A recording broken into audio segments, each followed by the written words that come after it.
Good morning students. पुन्हा एकदा सगळ्यांचं स्वागत. आपण इतिहासाचा 5वा पाठ पाहत होतो. आपल्या 5व्या पाठाचं नाव होतं स्वराज्याची स्थापना. स्वराज्याची स्थापना म्हणजेच महाराष्ट्रामध्ये वेगवेगळ्या सत्ता होत्या. ह्या वेगवेगळ्या सत्तांचा पाडाव करून आपल्या महाराष्ट्रामध्ये स्वराज्याची स्थापनेचं स्वप्न पाहिलं होतं अगोदर शहाजीराजे यांनी. शिवाजी महाराज यांचे वडील शहाजीराजे. मग स्वराज्याची स्थापनेचं स्वप्न त्यांनी पाहिलं आणि प्रत्यक्षात अंमलात आणलं ते शिवाजी महाराजांनी. छत्रपती शिवाजी महाराजांचा जन्म पाहिला होता आपण 1551 शके काय वैद्य तृतीय झालेला होता. म्हणजेच 19 नोव्हेंबर 1630 मध्ये शिवाजी महाराजांचा जन्म झालेला होता शिवनेरी किल्ल्यावर. मग त्यांनी स्वराज्य स्थापना करून आणली. नंतर शहाजी महाराजांची आपण माहिती पाहिली की ते एक मातब्बर सरदार होते आदिलशाहीचे. परंतु निजामशाही वाचवण्यासाठी त्यांनी प्रयत्न केला होता. निजामशाही वाचवण्यासाठी त्यांनी आदिलशाह विरुद्ध आणि मुघलांच्या विरुद्ध त्या ठिकाणी युद्ध केलं होतं. परंतु त्या आदिलशाही आणि मुघल यांची शक्ती जास्त असल्यामुळे त्यांचा पाडाव झाला, ते हारले आणि त्यामुळेच मग महाराष्ट्रातून निजामशाहीचा अस्त झाला. कारण महाराष्ट्रामध्ये निजामशाहीचा अस्त करून जर मुघल आले तर दक्षिण भारतामध्ये त्यांचं वर्चस्व प्रस्थापित होऊन जाईल असं शहाजी महाराजांना वाटत होते. म्हणून शहाजीराजे यांनी काय केलं, त्यांचा पराभव करण्यासाठी प्रयत्न केला. पण शेवटी काय झालं की शहाजीराजे यांचा पराभव झाला तरी सुद्धा आदिलशहाने शहाजी महाराजांना त्या ठिकाणी काही जहागिऱ्या दिल्या, काही किल्ले दिले, जहागिऱ्या दिल्या, त्याच्या आसपासचा प्रदेश दिला, काही परगाणे दिले. मग ते बंगळूरला गेले. बंगळूरला गेल्यानंतर मग त्यांनी ते खूप पटाईत होते, बुद्धी चातुर्य होते, अशी आपण खूप माहिती त्यांची पाहिली. नंतर मग वीर माता जिजाबाई यांची माहिती पाहिली, जी शिवरायांची आई होती. त्यांनी शिवाजी महाराजांवर वेगवेगळे प्रकारचे संस्कार त्या ठिकाणी केले, त्याची माहिती आपण थोडक्यात पाहिली. नंतर शिवाजी महाराजांना स्वराज्य स्थापनेसाठी मदत केली ती त्यांच्या सहकारी लोकांनी, सवंगड्यांनी. मग त्या सवंगड्यांपैकी आपण जसं की पहिलं कान्होजी जेथे, बाजीप्रभू देशपांडे, नंतर तानाजी मालुसरे, नंतर कावसजी कोंढाळकर, जीवा महाल, अशा अनेक सवंगड्यांची किंवा मित्रांची त्यांना मदत मिळाली आणि त्यामुळे मग त्यांनी आपल्या स्वराज्य स्थापनेची सुरुवात केली. आणि स्वराज्य स्थापनेची सुरुवात मावळ प्रांतापासून केली होती. मावळ प्रांत कुठे होता मग हा? तर मावळ प्रांत होता आताचा पुणे जिल्ह्यातला पश्चिमेचा आणि नैऋत्येचा भाग, हा होता मावळ प्रांत. आता आपल्याला बघायचंय की राजमुद्रा तयार केली शिवाजी महाराजांनी. आणि या राजमुद्रेवरून आपल्याला कळतं की शिवाजी महाराजांनी त्यांचं जे ध्येय होतं ते राजमुद्रेवर त्यांनी लिहून ठेवलं की आता पुढे माझं ध्येय काय असणार आहे. त्या राजमुद्रेवर त्यांनी आपले जे वडील होते शहाजीराजे यांच्याविषयी आपुलकी त्या ठिकाणी दाखवलेली आहे.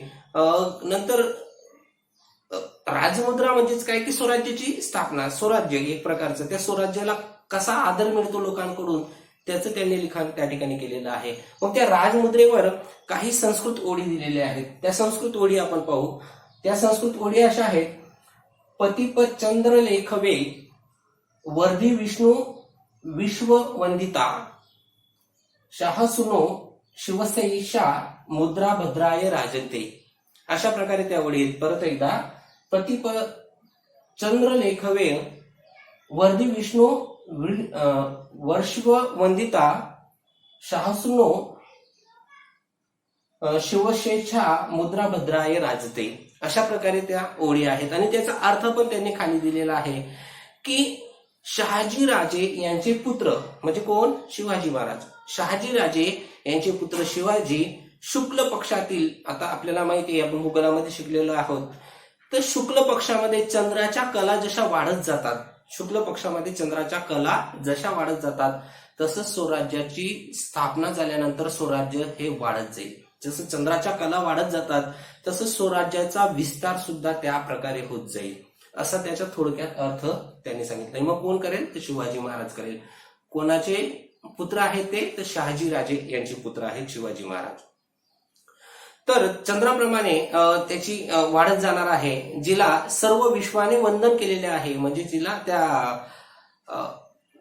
जी मुद्रा आहे, मुद्रा म्हणजे एक प्रकारचं स्वराज्य, जिला सर्व विश्वाने वंदन केलेले, सर्व लोक त्याला आपुलकीने मानतात, असे ती राजमुद्रा आहे, असं ते स्वराज्य आहे, असं त्या ठिकाणी थोडक्यात त्यांनी म्हटलेलं आहे. आणि मग ती म्हणतात कल्याणासाठी अधिराज्य गाजवते, की लोकांच्या कल्याणासाठी म्हणजे सगळ्या लोकांचा विचार त्या ठिकाणी केला जात होता. तर या राजमुद्रेवर त्यांनी थोडक्यात अशी माहिती सांगितलेली आहे की त्यांनी वचनाचा अर्थ असा होतो की महाराजांनी या वचनातून वडिलांविषयी कृतज्ञता म्हणजे वडिलांनी जे स्वप्न पाहिलं ते साकारण्याचा प्रयत्न मी करतो, वडिलांविषयी कृतज्ञता त्यांनी दाखवलेली आहे.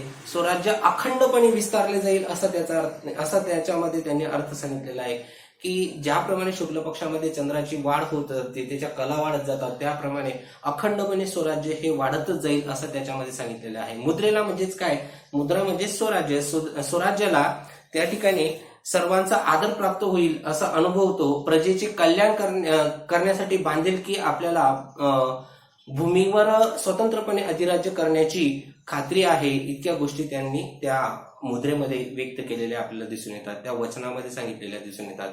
तर अशा प्रकारे या राजमुद्रेमध्ये थोडक्यात सार त्यांनी सांगितलेलं आहे. म्हणजे राजमुद्रेमध्ये थोडक्यात वचन त्यांनी सांगितलेले, पण त्याच्यामध्ये त्या संकल्पनेमध्ये सर्वांगीण सार त्या ठिकाणी आलेला आहे की मी शहाजी राजांचा पुत्र आहे आणि माझं काय कर्तव्य आहे की मी आपल्या स्वराज्याची स्थापना वाढवत जाईल आणि याचा आदर सगळ्यांनी करायचा आहे.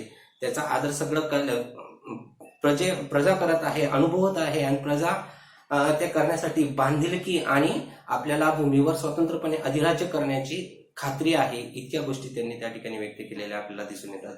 अशा प्रकारे ही राजमुद्रा आहे. मग आता स्वराज्य स्थापनेची सुरुवात त्यांनी मावळ प्रांतापासून केली होती. आता स्वराज्य स्थापनेच्या हालचाली आपल्याला बघायच्या आहेत की स्वराज्य स्थापनेच्या हालचाली कशा झाल्या.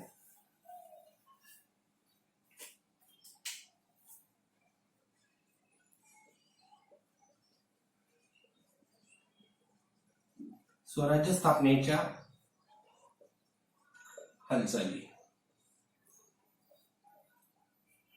स्वराज्य स्थापनेच्या हालचाली म्हणजेच कशा की स्वराज्य स्थापना तर झाली, मावळ प्रांतापासून त्यांनी सुरुवात केली, पण आता स्वराज्य स्थापना करायची होती प्रत्यक्ष.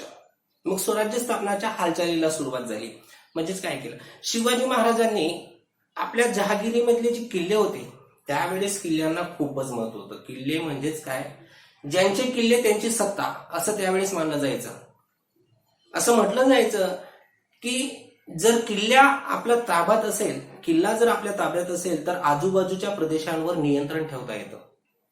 किल्ला जर आपल्या ताब्यात असेल तर आजूबाजूच्या प्रदेशांवर नियंत्रण ठेवता येतं. म्हणून त्यावेळेस सगळ्यात जास्त महत्व जर कुणाला होतं तर ते कुणाला होतं, किल्ले. कुणाला होतं, किल्ले. किल्ल्यांना सगळ्यात जास्त महत्व होतं. ज्यांची किल्ले त्यांची सत्ता असं त्यावेळेची गोष्ट आहे. ज्यांची किल्ले त्यांची राज्य अशी परिस्थिती त्यावेळेस होती. म्हणजे किल्ल्यांना खूप महत्व होतं.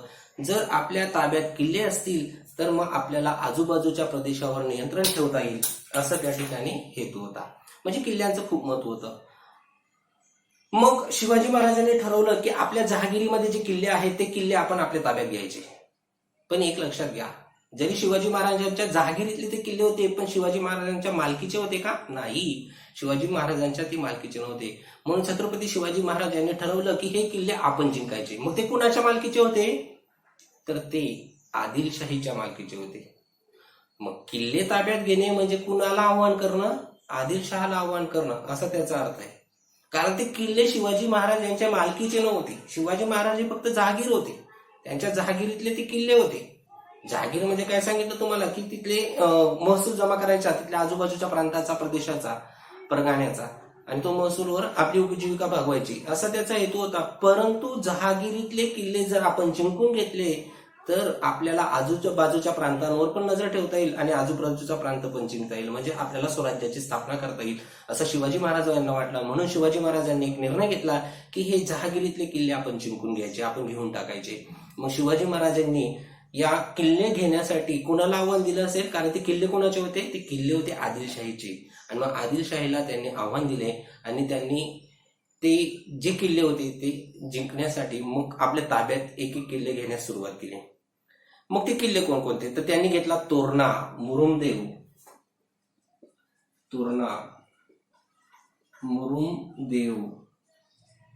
नंतर कोंढाणा, नंतर पुरंदर.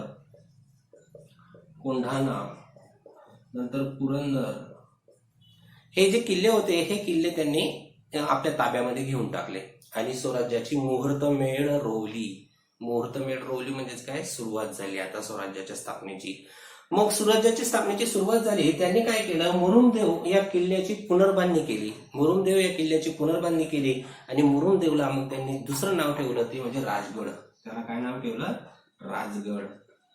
राजगड असं नाव ठेवलं आणि राजगड ही मग स्वराज्याची पहिली राजधानी होती. राजगड ही स्वराज्याची पहिली राजधानी होती. तर अशा प्रकारे त्यांनी त्या ठिकाणी किल्ले, जे त्यांचे स्वतःचे जहागीर होते, पण जहागीर असून सुद्धा त्यांनी आपल्या स्वतःच्या मालकीचे करून घेतले. असे शिवाजी महाराजांनी त्या ठिकाणी प्रयत्न केले, स्वराज्याची स्थापना करण्याची सुरुवात केली. मग त्यांना माहित होतं, जर किल्ल्यांवर जर आपला ताबा असेल तर मग आजूबाजूच्या प्रदेशावर पण आपले हुकूम त्या ठिकाणी येईल, आपली सत्ता निर्माण होऊन जाईल. म्हणून त्यांनी आपले जहागिरीतले किल्ले जिंकून टाकले. मग कोणकोणते किल्ले होते ते, तोरणा, मुरुमदेव, कोंढाणा, पुरंदर. त्यांनी काय केलं, मुरुमदेव या किल्ल्याची पुनर्बांधणी केली आणि पुनर्बांधणी केल्यानंतर मग त्याचं नाव ठेवलं राजगड. आणि राजगड ही स्वराज्य स्थापनेची, स्वराज्याची पहिली राजधानी आहे, हे लक्षात ठेवायचं. परंतु स्वराज्याची स्थापना करणे ही एवढी सोपी गोष्ट होती का? नाही. स्वराज्याची स्थापना करणे याला खूप अडथळे होते. सगळ्यात मोठा अडथळा आदिलशाही, कारण ते आदिलशाहीचे किल्ले होते आणि आदिलशाहीचे किल्ले त्यांनी जिंकून घेतले, त्यांनी घेऊन टाकले. मग आदिलशाहीचा तर विरोधच होता, पण आदिलशहामध्ये जे काही खूप मोठे सरदार होते, मातब्बर असे सरदार होते, त्या सरदारांचा पण विरोध त्यांना होता, शिवाजी महाराजांना. मग उदाहरणार्थ कोणकोणते, तर जावडीचे मोरे. जावडीचे मोरे. नंतर दुसरा दिलेला आहे मुधोळचे घोरपडे. मुधोळचे घोरपडे. आणि तिसरा आहे सावंतवाडीचे सावंत. सावंतवाडीचे सावंत.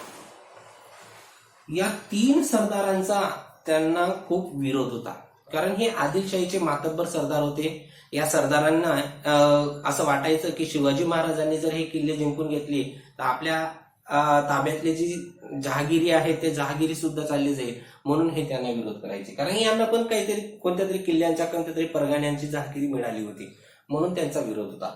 मग ते कोण कोण होते, जावडीचे मोरे, मुधोळचे घोरपडे आणि सावंतवाडीचे सावंत. अशा सरदारांचा त्यांना विरोध होता. मग जर स्वराज्याची स्थापना करायची असेल तर यांचा पण पराभव करावा लागेल, यांचा पण पाडाव करावा लागेल, असं शिवाजी महाराजांना वाटलं. मग शिवाजी महाराजांनी एक एक लोकांचा पराभव केला. मग आता पहिलं पाहू आपण जावडीचे मोरे यांचा पराभव शिवाजी महाराजांनी कसा केला. आता जावडीचा प्रदेश कसा जिंकला. आता एक लक्षात घ्या, शिवाजी महाराजांच्या जहागिरीतले किल्ले शिवाजी महाराजांनी घेऊन घेतले, आपल्या ताब्यात घेऊन घेतले. कारण की त्यावेळेस किल्ल्यांना खूप महत्व होतं. ज्याचा किल्ला त्याचं राज्य, असं त्यावेळेस संकल्पना होती आणि ती खरी होती. जर कधी किल्ला ताब्यात असेल तर मग आजूबाजूच्या प्रदेशावर नियंत्रण ठेवता येत होतं. म्हणून त्यांनी आपल्या ताब्यातले जहागिरी जिंकून घेतल्या, जहागिरीतले किल्ले त्यांनी जिंकून घेतल्या, घेऊन टाकले. मग त्यांना विरोध आदिलशाहीमधले जे इतर सरदार होते, जसं मी तुम्हाला सांगितलं की जावडीचे मोरे होते, सावंतवाडीचे सावंत होते, मुधोळचे घोरपडे होते, ते विरोध करू लागले. मग यांचा पण आपण पाडाव करायला पाहिजे. जर स्वराज्याची स्थापना करायची असेल तर या सरदारांचा पण बंदोबस्त करायला पाहिजे, असं शिवाजी महाराजांना वाटलं. मग त्यांनी जावडीचा ताबा कसा जिंकला. जावडी सातारा जिल्ह्यामधलं हे जावडी ठिकाण आहे आणि जावडीचा जो ताबा होता, हा ताबा चंद्रराव मोरे या आदिलशाहीमधील मातब्बर सरदाराकडे होता. जावडी या ठिकाणावर जो ताबा होता, जावडीचे जे जहागीर होते, जहागीर म्हणजे काय परत परत सांगत नाही, तर जहागीर होते ते होते चंद्रराव मोरे. हे आदिलशाहीमधले मातब्बर सरदार होते. आणि या सरदाराने काय केलं, चंद्रराव मोरेने शिवाजी महाराज यांना स्वराज्य स्थापनेसाठी विरोध केला. शिवाजी महाराज यांना स्वराज्य स्थापनेसाठी विरोध केला. म्हणून शिवाजी महाराजांनी यांचा बंदोबस्त करण्यासाठी इसवी सन 1656 साली, इसवी सन 1656 साली त्या ठिकाणी स्वारी केली, जावडीवर स्वारी केली. आणि जावडीवर स्वारी केल्यानंतर मग त्यांनी जावडीचा जो किल्ला होता, जावडीचा जो प्रांत होता, प्रदेश होता, तो जावडीचा प्रदेश जिंकून टाकला. मग जावडीचा प्रदेश जिंकल्यानंतर त्यांच्या हालचाली वाढल्या आणि जावडीचा प्रदेश जिंकल्यानंतर मग त्यांनी रायगडावर त्या ठिकाणी कूच केली आणि रायगड सुद्धा जिंकून घेतला. रायगड त्यांनी जिंकून घेतला. म्हणजे त्यांनी अगोदर जावडीवर हल्ला केला. जावडीवर हल्ला केल्यानंतर जावडीचा जो चंद्रराव मोरे होता, चंद्रराव मोरेचा त्यांनी पराभव केला आणि जावडीचा प्रदेश जिंकून घेतला. जावळीचा प्रदेश जिंकल्यानंतर त्यांनी आपले ठाणे त्या ठिकाणी आपलं ठाणे वसवलं म्हणजे त्याची सत्ता त्या ठिकाणी काबीज केली जावळीवर. आणि जावळीनंतर मग त्यांनी तिथला जो रायगडचा किल्ला होता तो रायगडचा किल्ला तो पण जिंकून घेतला. जावळी जिंकल्यानंतर जावळीची जी प्रचंड संपत्ती होती ती शिवाजी महाराजांच्या हाती लागली. जावळीमध्ये जी प्रचंड संपत्ती होती, जो प्रचंड पैसा होता तो शिवाजी महाराजांच्या हाती लागला. आणि शिवाजी महाराजांनी मग आपल्या हालचाली कोकण किनारपट्टीकडे त्या ठिकाणी दिल्या. म्हणजे कोकण किनारपट्टी आणि त्याचा जो जवळचा प्रदेश होता तो त्यांनी जिंकण्याचा प्रयत्न केला. त्यांनी काय केलं तर जावळीच्या खोऱ्यामध्ये प्रतापगड हा जो किल्ला आहे हा बांधलेला दिसून येतो. जावळीच्या खोऱ्यात त्यांनी प्रतापगड हा किल्ला बांधला. कोणता किल्ला बांधला? प्रतापगड. तर त्यांनी जावळीच्या खोऱ्यामध्ये प्रतापगड हा किल्ला बांधलेला दिसून येतो. आणि हे जे त्यांनी जिंकलेले प्रदेश आहेत, जसं जावळी जिंकला, रायगड जिंकला, जावळीची संपत्ती मिळाली, प्रतापगड बांधला, त्यामुळे शिवाजी महाराज यांचं सामर्थ्य वाढलेलं दिसून येतं, ताकद वाढलेली दिसून येते. म्हणजेच अगोदर त्यांनी जे 4 किल्ले घेतले, कोणकोणते घेतले होते तर मुरुमदेव होतो, तोरणा होता, कोंढाणा होता आणि पुरंदर होता. त्या व्यतिरिक्त त्यांनी जावळीचा प्रदेश जिंकून घेतला. जावळीचा प्रदेश जिंकल्यानंतर त्यांनी रायगड जिंकला, रायगड नंतर प्रतापगड बांधला, नंतर जावळीची संपत्ती मिळाली, त्यामुळे त्यांचं सामर्थ्य वाढले. नंतर शिवाजी महाराजांनी आपली जी पुढची घोडदळ आहे, घोडदळ म्हणजेच काय की जिंकण्यासाठी केलेले प्रयत्न आहे, ती घोडदळ नेलं म्हणजे कल्याण आणि भिवंडीला. आणि कल्याण आणि भिवंडीचा प्रदेश सुद्धा, कल्याण आणि भिवंडीची ठाणी सुद्धा त्यांनी ठिकाण सुद्धा जिंकून घेतली. कल्याण आणि भिवंडी जिंकल्यानंतर ते पश्चिम किनारपट्टीकडे गेले. मग आपल्याला माहितीये पश्चिम किनारपट्टीवर कोणाच्या वस्त्या होत्या? सिद्धी लोकांच्या वस्त्या होत्या. मग सिद्धी लोकांशी त्यांचा संपर्क आला. नंतर त्या कोकण किनारपट्टीमध्ये, पश्चिम किनारपट्टीमध्ये फ्रेंच लोक होते, इंग्रज लोक होते, पोर्तुगीज लोक होते, यांच्याशी त्यांचा संबंध आला. तर त्यांना आता कळालं शिवाजी महाराजांना की आपण आपल्या सरदारांचा पराभव करू शकतो, आदिलशाहीमधल्या सरदारांचा पराभव करू शकतो, पण जर कधी परकीय सत्ता जिंकायच्या असतील, परकीयांना आव्हान द्यायचं असेल तर मग आरमाराची स्थापना आपल्याला करायला पाहिजे. म्हणून त्यांनी आरमारावर भर दिली. कशावर भर दिली? आरमार. मग आरमार काय असतं की पाण्याद्वारे मारा जे करतायत, पाणबुड्या वगैरे असतील, म्हणजे किनारपट्टीमध्ये सुद्धा त्यांनी आपले सशस्त्र किंवा जहाज वगैरे त्यांनी तयार केले. आणि आरमार तयार केल्यानंतर मग त्यांनी त्या परकीय सत्तांना आव्हान दिले. आरमार जर तयार केले नसते तर कदाचित इंग्रज, फ्रेंच वगैरे यांनी तो भाग जिंकून घेतला असता. पण शिवाजी महाराजांनी स्वतःची आरमार तयार केली आणि स्वतःचा आरमार तयार केल्यामुळे मग त्यांनी त्या ठिकाणी इंग्रज असतील, फ्रेंच असतील यांना, पोर्तुगीज असतील यांना विरोध त्या ठिकाणी दर्शवलेला दिसून येतो. तर अशा प्रकारे शिवाजी महाराजांनी आपला जावळीचा प्रदेश जिंकला, ठाणे जिंकलं, कल्याण जिंकलं, भिवंडी जिंकलं. आणि ते जिंकल्यानंतर त्यांनी पश्चिम किनारपट्टीवर सिद्धी, पोर्तुगीज, इंग्रजींना पराभव करण्यासाठी त्यांना प्रबळ असं आरमार उभारलं पाहिजे असं वाटलं. आणि त्यांनी आपला जो भर आहे तो आरमारीकडे त्यांनी लक्ष दिला. आता आपल्याला बघायचंय अफजल खानाची पारिपत्य.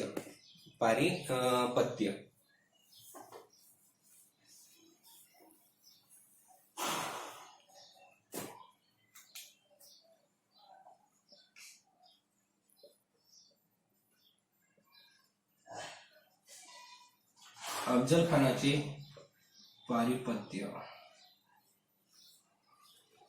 अफजल खानाचे पारिपत्य. आता अफजल खानाचे पारिपत्य म्हणजे नेमकं काय?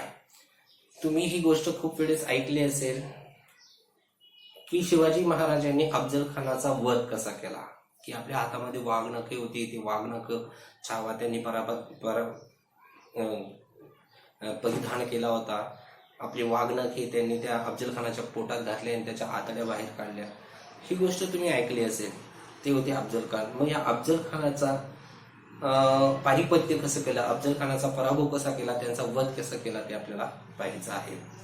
आता शिवाजी महाराज आपल्या स्वराज्याच्या स्थापनेसाठी वेगवेगळे प्रांत त्या ठिकाणी जिंकू लागले. आपल्या जहागिरीतले तर किल्ले जिंकले, पण जहागिरीचा आसपासचा प्रदेश सुद्धा जिंकण्यासाठी त्यांनी खूप प्रयत्न केला. त्यांनी आदिलशाहीमधले जे किल्ले होते ते किल्ले हळूहळू एक एक किल्ले जिंकून आपल्या ताब्यात घेऊन टाकले. आदिलशाहीमधले किल्ले.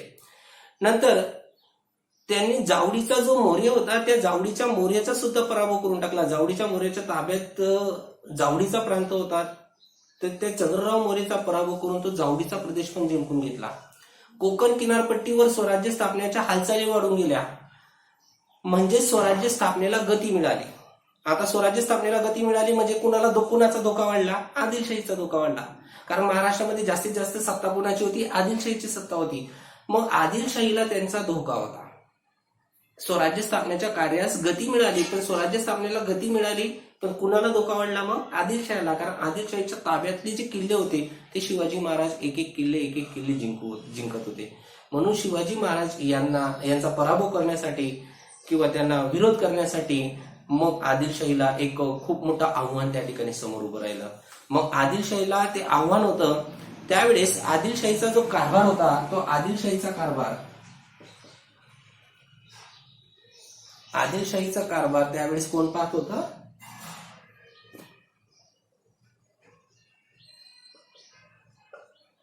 आदिलशाहीचा कारभार त्यावेळेस पाहत होत्या बडी साहेबीन.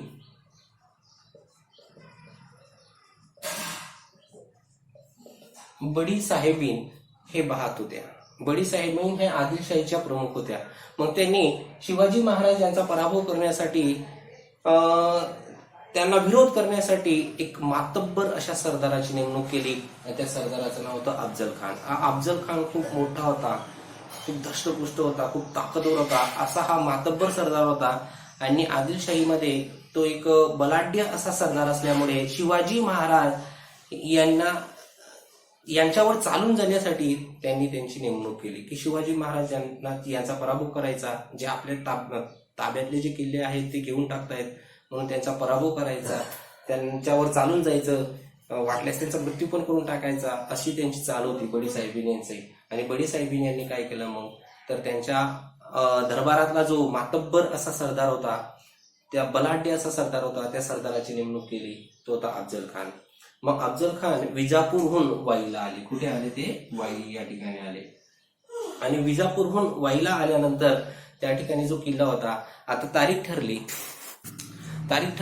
10 नोव्हेंबर 1659. 10 नोव्हेंबर 1659. आता हा जो मातब्बर सरदार होता अफजल खान, बलाढ्य असा सरदार होता अफजल खान, हा वाई या ठिकाणी आला. कारण वाई या प्रांताची त्यांना खूप माहिती होती. म्हणून वाई या ठिकाणी त्याच्या जवळ असलेला जो प्रतापगड होता, त्या प्रतापगडावर त्यांची भेट ठरली. कुणाची? अफजल खान आणि शिवाजी महाराज, छत्रपती शिवाजी महाराज यांची भेट ठरली. ती केव्हा ठरली? 10 नोव्हेंबर 1659 साली त्या ठिकाणी ठरली. परंतु जेव्हा शिवाजी महाराज आणि अफजल खान एकमेकांना भेटले, त्यांनी आलिंगन दिलं एकमेकांना, त्यावेळेस अफजल खानाने काय केलं तर त्यावेळेस अफजल खानाने दगापटका केला. म्हणजे त्यांना दाबून मारण्याचा प्रयत्न केला शिवाजी महाराजांनी. परंतु शिवाजी महाराज यांनी काय केलं होतं की पोलादी कपडे म्हणतो आपण, ते कपडे त्यांनी परिधान केले होते. हातात वाघनखे होते. मग त्यांनी आपली वाघनखे काढली आणि वाघनखे अफजल खानाच्या पोटात घातली आणि अफजल खानाला ठार मारले. तर अशा प्रकारे अफजल खानाचं पारिपत्य त्यांनी केलं. अफजल खानाला ठार मारल्यानंतर आदिलशाहीने अफजल खानाच्या सैन्याचा सुद्धा पारिपत्य केलं. म्हणजे अफजल खान आपल्यासोबत सैन्य घेऊन आला होता, त्या सैन्याचा सुद्धा त्यांनी पाडाव केला. तर त्यांनी अफजल खानाला ठार मारले आणि अफजल खानाला ठार मारल्यानंतर आदिलशाहीच्या सैन्याचा सुद्धा त्यांनी पराभव केला. पण शिवाजी महाराज यांची वागणूक कशी होती बघा. शिवाजी महाराज हे इतकी चांगले व्यक्तिमत्व होते. त्यांच्या सैन्यामधले जे शिवाजी महाराजांनी अफजल खानाच्या वधानंतर जी छोटी लढाई झाली, त्या लढाईमध्ये त्यांचे सैनिक जे जखमी झाले, त्या जखमी सैनिकांना त्यांनी भरपाई दिली. नुकसान भरपाई म्हणतो आपण त्यांना.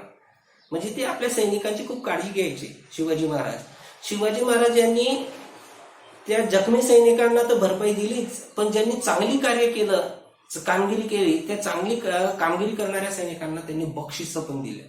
एवढंच नाही तर अफजल खानामधले जे सैनिक होते, अफजल खानाचे जे सैनिक होते आपल्यासोबत घेऊन आलेले, त्या अफजल खानाच्या सैनिकांनी त्यांनी कैद तर केलं, पण त्यांना चांगली वागणूक दिली, सैनिकांसारखी वागणूक दिली. असं व्यक्तिमत्व होतं शिवाजी महाराज यांनी. म्हणजे शिवाजी महाराज आपल्या सैनिकांची किती काळजी घ्यायची. कारण त्यांना माहिती आहे की आपण सैनिकांना जर चांगली वागणूक दिली तर सैनिक स्वराज्य स्थापनेसाठी आपल्याला सगळ्यात जास्त मदत त्यांच्याकडूनच मिळणार आहे. म्हणून ते सैनिकांची काळजी घ्यायची. जे सैनिक जखमी झाले त्यांना नुकसान भरपाई द्यायची ज्यांनी चांगलं काम केलं त्याला बक्षिसं पण द्यायचे आणि विरोधी सैनिक जर त्यांच्या ताब्यात आले तर त्यांना चांगली वागणूक द्यायची. असे होते हे शिवाजी महाराज. आता आपल्याला बघायचं आहे सिद्दी जोहरची स्वारी कशी झाली ती पाहू. आता शिवाजी महाराज यांनी अफजल खानाचं पारिपत्य केल्यानंतर सिद्दी जोहरची स्वारी आपल्याला पाहिजे. शिवाजी महाराज यांनी काय केलं, अफजल खानाचा वध केला आहे. अफजल खानाचा वध केल्यानंतर आदिलशाहीमध्ये अजून जे किल्ले होते की ते किल्ले आपल्या ताब्यात घेण्यासाठी प्रयत्न केला. मग त्यांनी कोणकोणता किल्ले अजून परत घेतला, त्याच्यामध्ये वसंतगड हा किल्ला होता, हा आपल्या ताब्यात त्यांनी घेऊन टाकला. पन्हाळा किल्ला होता, हा सुद्धा किल्ला त्यांनी आपल्या ताब्यात घेतला. हे सुद्धा किल्ले जिंकून घेतले. नंतर खेडणा हा किल्ला होता, खेडणा हा किल्ला सुद्धा त्यांनी जिंकून घेतला. खेडणा हा किल्ला जिंकल्यानंतर त्या खेडणा किल्ल्याचं नाव बदललं आणि त्याचं नाव ठेवलं मग विशाळगड. विचारलं जातं तुम्हाला खेडणा या किल्ल्याला कोणतं नाव दिलं, विशाळगड. जसं मुरुमदेवचं नाव त्यांनी राजगड बदलवलं होतं तसं खेडणा या किल्ल्याचं सुद्धा नाव त्यांनी बदलून टाकलं. म्हणजे अफजल खानाचा मृत्यू झाल्यानंतर त्यांनी आदिलशाहीमधले जे किल्ले होते वसंतगड, पन्हाळा आणि खेडणा हे किल्ले सुद्धा जिंकून टाकले. आता मग शिवाजी महाराज यांची ताकद खूप वाढून गेली. आता सगळ्यात जास्त धोका या आदिलशाहीला असं वाटत होता की आपल्या ताब्यातले सर्वचे सर्व किल्ले शिवाजी महाराज जिंकून घेत आहेत, म्हणजे शिवाजी महाराज यांचा पाडाव आपण करायला पाहिजे, त्यांचा बंदोबस्त आपण करायला पाहिजे. म्हणून आदिलशहाने इसवी सन 1660 मध्ये सिद्दी जोहर. आता सिद्दी जोहर कोण होता, तर सिद्दी जोहर हा कर्नूल प्रांताचा सरदार होता. सिद्दी जोहर कोण होता, कर्नूल प्रांताचा हा सुद्धा मातब्बर सरदार, एकदम चलाक सरदार होता. या कर्नूल प्रांताच्या सरदाराला त्यांनी शिवाजी महाराजांवर चालून जाण्यास सांगितले. म्हणजे शिवाजी महाराज यांचा बंदोबस्त करण्यासाठी त्यांनी सिद्दी जोहर यांना पाठवला. हा कर्नूल प्रांताचा सरदार होता. सिद्दी जोहर याला त्यांनी किताब दिला, आदिलशहाने एक किताब दिला, तो म्हणजे सलाबत खान. सलाबत खान हा एक किताब आहे. तर सिद्दी जोहर याला सलाबत खान हा त्यांनी किताब दिला आदिलशहाने आणि या सलाबत खान किताब देऊन त्यांना शिवाजी महाराज यांच्यावर चालून जाण्यास सांगितले. शिवाजी महाराज यांचा पराभव करण्यासाठी, बंदोबस्त करण्यासाठी सिद्दी जोहर यांच्या मदतीस अजून 3 लोक होती. मग ते कोणती होती, तर त्यांच्यामध्ये होते रुस्तम ई जमान. त्याच्यामध्ये कोण कोण होते, रुस्तम ई जमान, बाजी घोरपडे आणि तिसरे होते अफजल खानाचा पुत्र होता फाजल खान. हे 3 लोक या सिद्दी जोहरच्या मदतीस आले. कोण कोण, तर आदिलशहाने शिवाजी महाराज हे खूप ताकदवान होऊन गेले होते, कारण त्यांची शक्ती वाढली होती, ताकद वाढली होती, कारण त्यांनी खूप किल्ले जिंकून घेतले होते आदिलशहाचे. म्हणून आदिलशहाने त्यांचा पाडाव करण्यासाठी, त्यांचा पराभव करण्यासाठी, त्यांचा बंदोबस्त करण्यासाठी सिद्दी जोहरच्या मदतीला अजून 3 सरदार पाठवले होते. ते होते रुस्तम ई जवान, बाजी घोरपडे आणि फाजल खान. अफजल खानाचा मुलगा फाजल खान हे होते. मग यांनी काय केलं की शिवाजी महाराज यांच्यावर त्यांनी हल्ला केला. मग शिवाजी महाराज यांनी पन्हाळा हा जो किल्ला होता या पन्हाळ्याच्या किल्ल्यामध्ये आश्रय घेतला. शिवाजी महाराज हे पन्हाळ्याच्या किल्ल्यामध्ये राहिले, आश्रय घेतला त्यांनी. पन्हाळ्याच्या किल्ल्यामध्ये ते बंदोबस्त होते. मग शिवाजी महाराज पन्हाळ्याच्या किल्ल्यामध्ये बंदोबस्त असल्यामुळे त्यांनी पन्हाळ्याच्या किल्ल्यावर सुमारे 5 महिने घेरून घेतला. 5 महिन्यापर्यंत त्यांनी सिद्दी जोहरने 5 महिन्यापर्यंत वेढा दिला होता त्या किल्ल्याला. आता हा वेढा उठवण्यासाठी शिवाजी महाराज यांचे जे मित्र होते ते होते नेताजी पालकर यांनी बाहेरून या सिद्दी जोहरच्या सैनिकांवर आक्रमण केलं. आता नेताजी पालकर हे पन्हाळ्याच्या बाहेर होते. जेव्हा नेताजी पालकर यांना कळालं की शिवाजी महाराज हे पन्हाळ्यामध्ये आश्रित आहेत आणि हा किल्ला वेढलेला आहे, सुमारे 5 महिने वेढलेला होता हा किल्ला, मग या नेताजी पालकरने काय केलं की आपलं सैन्य घेतलं आणि मग त्यांनी या सिद्दी जोहरच्या सैनिकांशी युद्ध केलं. परंतु नेताजी पालकर यांचं सैन्य हे थोडंसं होतं म्हणून त्यांचं फार टिकावं लागणार नाही, त्यांचा पराभव होऊन गेला, ते हारून गेले. नेताजी पालकर हरल्यानंतर मग आता शिवाजी महाराजांना कळून चुकलं की सिद्दी जोहर हा वेढा काही उठवणार नाही. मग त्यांनी काय केलं, शिवाजी महाराजांनी त्यांच्यापर्यंत संदेश पोचवला की आम्ही तुमच्याशी बोलणी करणार आहोत, आपण एक तह करून घेऊ, बोलणी करून घेऊ. म्हणजे बोलणी सुरू करण्यास सुरुवात केली. म्हणजे काय की त्यांच्याशी तह करण्यासाठी त्यांना सुरुवात केली की आपण बोलणी करून घ्यायची. आणि हा पन्हाळगड जो आहे तो तुम्हाला आम्ही देऊन टाकू आणि तुम्ही हा वेढा उठून टाकायचा, आम्हाला सुरक्षित जाऊ द्यायचा, अशी बोलणी करायला त्यांनी सुरुवात केली. मग जेव्हा ही बोलणी व्हायला सुरुवात झाली तेव्हा सिद्धी जोहरने हा जो वेढा होता हा वेढा शिथिल करून टाकला, म्हणजे थोडासा आता ढिला होऊन गेला. म्हणजे काय झालं की त्यांनी ते सैन्य त्या ठिकाणी एकत्र आणून टाकलं असेल. हा जो पन्हाळगड त्यांनी घेरून ठेवला होता, वेढा करून ठेवला होता, ते सैन्य एकत्र आलं असेल, कारण ती बोलणी होणार होती. मग याचाच फायदा शिवाजी महाराज यांनी घेतलेला दिसून येतो. मग तो फायदा कसा घेतला ते पाहू आता. तर आता बघायचंय, सिद्धी जोहरने हा वेढा शिथिल केल्यानंतर शिवाजी महाराजांनी मग त्या संधीचा फायदा घेण्याचा प्रयत्न केला. त्यांच्यामध्ये शिवाजी महाराजांचा सारखा दिसणारा एक तरुण होता. तो तरुण म्हणजे शिवा काशीद. हा शिवाजी महाराजांसारखा दिसायचा. शिवा काशीद हा शिवाजी महाराजांसारखा दिसणारा एक व्यक्तिमत्व असणारा एक व्यक्ती होता. शिवाजी महाराजांसारखा दिसणारा हा जो व्यक्ती होता शिवा काशीद, या शिवा काशीदने काय केलं, या तरुणाने मग जबाबदारी स्वीकारली की आता शिवाजी महाराज यांना या वेड्यातून बाहेर त्या ठिकाणी पाडायचं, यांच्या वेड्यातून सुटका करायची. हा जो पन्हाळा किल्ल्याला त्यांनी वेढा दिला होता, या पन्हाळा किल्ल्यामधून त्यांना चांगल्या प्रकारे सुखरूपपणे त्यांची सुटका करायची. मग शिवा काशीद यांनी काय केलं, हा दिसायला शिवाजी महाराजांसारखाच होता, म्हणून शिवा काशीदने शिवाजी महाराजांची एक वेशभूषा घेतली, त्यांच्यासारखा पेहराव केला आणि ते शिवाजी महाराज यांच्या पालखीमध्ये बसले.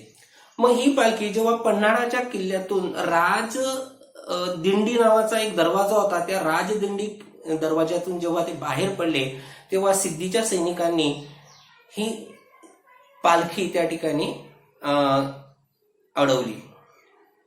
पालखीवर त्यांनी ताबा मिळवला आणि शिवाजी महाराजांची पालखी पकडल्यानंतर, आता त्याच्यामध्ये शिवाजी महाराज नव्हते, शिवाजी महाराजांसारखे दिसणारे एक तरुण होते, व्यक्ती होते, ते म्हणजे शिवा काशीद.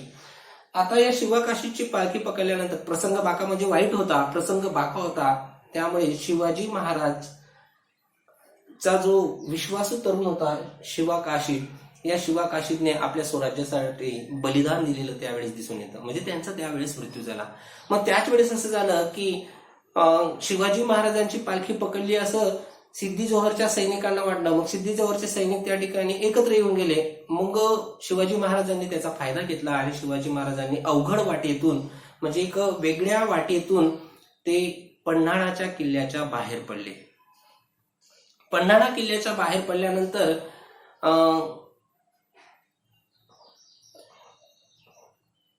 पन्हाळ्याच्या किल्ल्यातून बाहेर पडल्यानंतर त्यांच्यासोबत अजून दोन त्यांचे विश्वासू सहकारी होते. एक होते बाजीप्रभू देशपांडे आणि दुसरे होते बांदल देशमुख आणि बाजीप्रभू देशपांडे, त्यांचे विश्वासू असे सहकारी त्यांच्यासोबत होते.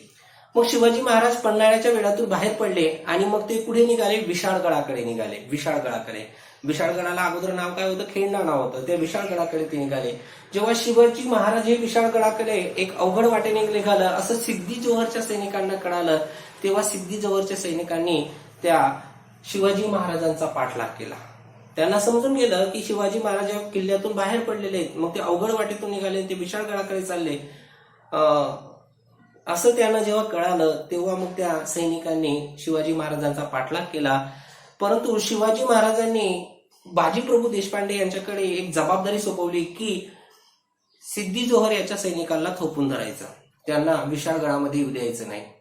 मग शिवाजी महाराज जेव्हा विशाळगडाकडे जात होते तेव्हा ते घोडखिंड होती, त्या घोडखिंडामध्ये बाजीप्रभू देशपांडे आणि त्यांचे जे सैन्य होते, त्या बाजीप्रभू देशपांडे आणि त्यांचे सैन्य सिद्धी जोहरच्या सैनिकांशी त्यांचा मुकाबला झाला. तिथे छोटी लढाई झाली आणि त्या लढाईमध्ये बाजीप्रभू देशपांडे यांचा मृत्यू झाला. म्हणजेच बाजीप्रभू देशपांडे यांनी शिवाजी महाराजांना सुखरूप बाहेर पडावे, पन्हाळगडामध्ये त्यांनी जावे, असं विशाळगडामध्ये जावे असं त्यांना वाटत होतं. म्हणून त्यांनी त्या ठिकाणी एक छोटंसं युद्ध झालं आणि त्या सिद्धी जोहरच्या युद्धामध्ये मग बाजीप्रभू देशपांडे यांचा मृत्यू झाला. परंतु बाजीप्रभू देशपांडे यांचं जे सैन्य होतं, या सैन्याने काय केलं, सिद्धी जोहरच्या सैनिकांना थोपून धरलं आणि मग ते विशाळगडामध्ये शिवाजी महाराज हे सुखरूप पोचले. कारण थोपून धरले. जर कधी सिद्धी जोहरच्या सैनिकांनी बाजीप्रभू देशपांडेच्या सैनिकांचा जर पराभव केला असता तर कदाचित शिवाजी महाराज हे विशाळगडापर्यंत पोहोचू शकले नसते. कदाचित त्यांचा पण मृत्यू झाला असता. पण बाजीप्रभू देशपांडे यांनी आपल्या प्राणाची पर्वा न करता शिवाजी महाराज यांना विशाळगडामध्ये सुखरूप पोहोचवले दिसून येते. जेव्हा ते विशाळगडाकडे जात होते शिवाजी महाराज, तेव्हा त्यांना आता सिद्धी जोहरचा तर विरोध होताच, पण रस्त्यामध्ये परत 2 व्यक्तींचा त्यांना विरोध झाला. एक होते शृंगारपूरचे सुर्वे आणि आदिलशाहीचा शृंगारपूरचे सुर्वे आणि पालवणचे दळवी. हे जे सरदार होते पालवणचे दळवी आणि शृंगारपूरचे सुर्वे यांचा पण विरोध झाला. पण त्यांच्या विरोधाला त्यांनी मोठ्या प्रकारावर विरोध करून त्यांचा विरोध मोडून जेव्हा शिवाजी महाराज पन्हाळगडामध्ये अडकले होते म्हणजे जेव्हा ते पन्हाळगडामध्ये आश्रित होते, जेव्हा पन्हाळगडाला 5 महिन्याचा वेढा दिला होता सिद्धी जोहरच्या सैनिकाने, त्यावेळेस काय झालं की त्यावेळेस दिल्लीच्या तख्तावर जे दिल्लीचा बादशाह होता त्यावेळेचा मुघल बादशाह औरंगजेब, या औरंगजेबाने पुण्यावर स्वारी करण्यासाठी एका व्यक्तीला पाठवलं. तो व्यक्ती म्हणजे शाहिस्ते खान. शाहिस्ते खानाचा अभ्यास आपल्याला पुढच्या वेळेस करायचा आहे. शाहिस्ते खान हे थोडक्यात का सांगायचंय कारण शाहिस्ते खान पुण्यामध्ये आला. पुण्यावर त्यांनी स्वारी केल्यानंतर शिवाजी महाराज पन्हाळगडामध्ये होते. पन्हाळगडावर स्वारी केली होती आदिलशाहीच्या सिद्धी जोहर या सैनिकाने. मग एकाच वेळेस 2 दुश्मनांशी लढणं अवघड होतं, 2 दुश्मनांशी युद्ध करणं अवघड होतं. एकाच वेळेस 2 दुश्मनांशी ते युद्ध करू शकत नव्हते. म्हणून काय केलं की त्यांनी या आदिलशाहीशी बोलणी करून घेतली शिवाजी महाराजांनी. कारण औरंगजेबचा सरदार पण आला होता शाहिस्ते खान. नंतर सिद्धी जोहर याने सुद्धा त्या ठिकाणी आक्रमण केलं होतं आणि मग या दोघांना एकत्र लढणे हे चुकीचं होतं हे शिवाजी महाराजांनी ओळखलं. म्हणून शिवाजी महाराजांनी जेव्हा ते विशाळगडाला सुखरूप पोहोचले, तेव्हा त्या विशाळगडाला सुखरूप पोहोचल्यानंतर त्यांनी या आदिलशाहीशी तह करून टाकला आणि आदिलशाहीशी तह केल्यानंतर मग त्यांनी हा जो पन्हाळा किल्ला होता, हा पन्हाळा किल्ला त्यांना परत द्यावा लागला. मग शिवाजी महाराजांनी पन्हाळा किल्ला परत दिला. अशा प्रकारे हे जे शिवाजी महाराजांचं स्वराज्य स्थापनेचं पहिलं पर्व होतं, हे पहिलं पर्व आपल्याला संपलेलं दिसून येतं. या पाठावरचा जो होमवर्क असेल तो व्यवस्थित चांगल्या अक्षरामध्ये लिहून घ्यायचा आहे. धन्यवाद.